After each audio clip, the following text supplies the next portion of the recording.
Welcome back, everybody. Let's face it, we live in a technologically driven world.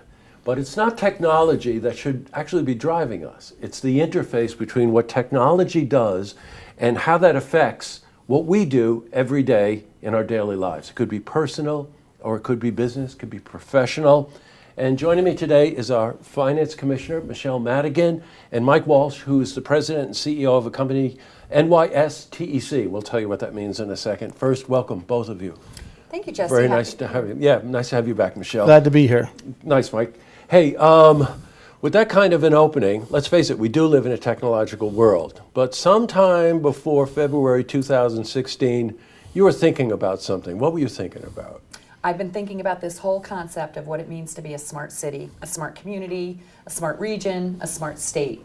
And that's what led me to set up this whole Smart City Commission, bringing together people from throughout the city, the hospital, the school district, our educational institutions, the city, the public library, the chamber, Convention and Tourism Bureau. Wow. And the whole thought there, you know, we're used to hearing the term smartphone. Well, that's kind of what we're talking about here. The idea that your phone is just not an appliance where you make a phone call, but it actually can, even to the point of smart agenting, which is an interesting concept, which is that it knows what you like and can make recommendations to you and whatever to improve the quality of your life. So by pulling together all of the major constituents of the city, you mentioned education, you mentioned the hospital, you mentioned tourism, you mentioned the chamber, right? The library. These are all very important pieces of our community that add to the quality of life. Yeah, we're all doing different things. We wanted to get together, find out what we've been working on, what we need to be working on, and have a plan to move forward so that we're all communicating together and building technology together. It's the future. It's the roadway to the future. Well, nice theory there, Michelle. However, you mentioned the word plan. Plan. So I have a feeling that that's why this guy's sitting here. That's exactly why Mike is sitting here. He really did a lot of heavy lifting on the plan for us and made sure we all stayed on track, got us together regularly so that we were able to accomplish this plan within 6 months. And it's detailed and it's well, you know what? I have the plan in front of me, and I can tell you, rarely have I ever seen a plan this thorough, this well put together, this fast. Because you're talking about a lot of major constituents in the city that, let's face it, they all have their own thoughts and their own ideas. So, Mike, that takes us to you. You're the president of NYSTEC. What does that stand for? That stands for the New York State Technology Enterprise Corporation. Okay, got it. And your role in this was really to come in and say, okay, here's how you do it. Well, I'm the president and CEO, and I have about 140 consultants that help municipalities use technology to improve their operations. So, yes, I brought the resources here and I led the project.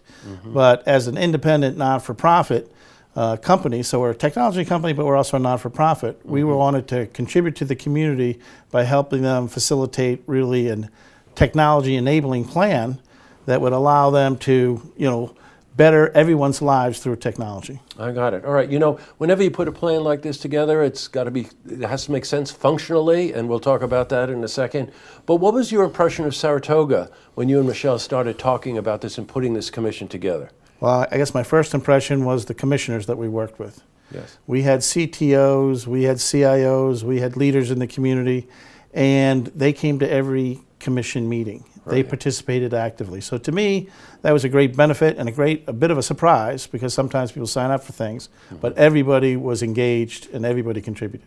Well, you know what? That speaks, of course, volumes about the city, doesn't it? We were talking before we went on camera, and the whole idea that you would get the right people involved from the right sectors in the business community and contributing their ideas. Really, sometimes that's a wealth of information that maybe is a little too much information, but you put it together. Yes, we did. You did. What was that process like? Now, there's 17 members to the commission, right? You appointed them? I didn't exactly appoint them, but I reached out to all our key institutions in the city and I asked for them to appoint someone. Right. And it naturally became chief technology officers, chief information officers. I think that was the right choice. Now we have a better understanding of what the school district is doing with regards to technology. David Lahamadou served. He's assistant superintendent for information technology. In the CTOs of Skidmore and Empire State College, so we know what our higher education institutions are doing as well, and they're communicating better with the elementary, middle school, and high school as a result of this project. What happens when you get the information from these people, Mike? Well, we did interviews of each commissioner, and then we did outreach to the community. So the students at Skidmore, their summer program, they actually helped us with an on-the-street interview of citizens, asking them, what's your vision of a smart city? Wow, so How can smart. smart cities help you? What do you think of the constraints? And we took all the information from citizens, as well as the thought leaders and technologists in the city, and we put together the plan, and we put together with, who's going to carry it forward. Because if a plan just sits on the shelf and gets dusty, doesn't do us any good. But we have people raising their hands. I'll take this aspect of the plan and I'm going to drive it forward over the next 3 to 5 years. And so we have a plan within our plans where people drive their aspect, we call them domain areas, health, better public services, higher education, training and education, and they're going to be in charge of orchestrating all the events, but they're going to be aware of what other people are doing. Sure, and how that all interfaces, right? You said something, it's really true. How many plans do you know, especially when it comes to government, that, oh, it's a beautiful plan, and then it sits there. This has teeth in it, and I think it's also very smart to engage those people so they have skin in the game as well, right? That way they will contribute more, and using your expertise, be able to put together a plan that actually has teeth in it, that actually can be implemented. Just a quick sidebar, the one city council meeting that we didn't cover because we had to cover the congressional debate was the one where you made quite a presentation. So we're going to catch up to that. But I will also have you back anytime you want to come back and talk about this. It is the wave of the future. You always hear things like bandwidth is the railroad tracks. It goes all the way back to Henry Ford, who said the reason he wanted to create a vehicle that could connect people was so that they would be able to be better informed.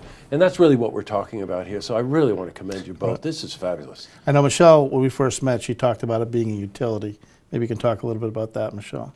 Yeah, I we have to see how the federal, state, local governments want to handle this, but I do see this as a utility similar to water and sewer. Absolutely right. 100 years ago we had the Erie Canal and that connected us. Today it is information and how we get cities connected and all the entities within our city connected to each other and know what we're all working on together. It's something today that I think is a must-have and needs to bring equality to all our residents and citizens. And from there, you expand out to your county and maybe your state, and you become a smart region. Well, you know what? You learn as you go, too. Well, we're out of time, but let's use this as just an overview of what this is all about and have you back anytime you want to come back and talk about progress on this, because this is the future. Excellent. Thank you, and I would be happy You're to welcome. come back. Nice Thank to you meet so Mark. much. Thank you for coming in. To see this interview again, you can head to our website, looktvonline.com.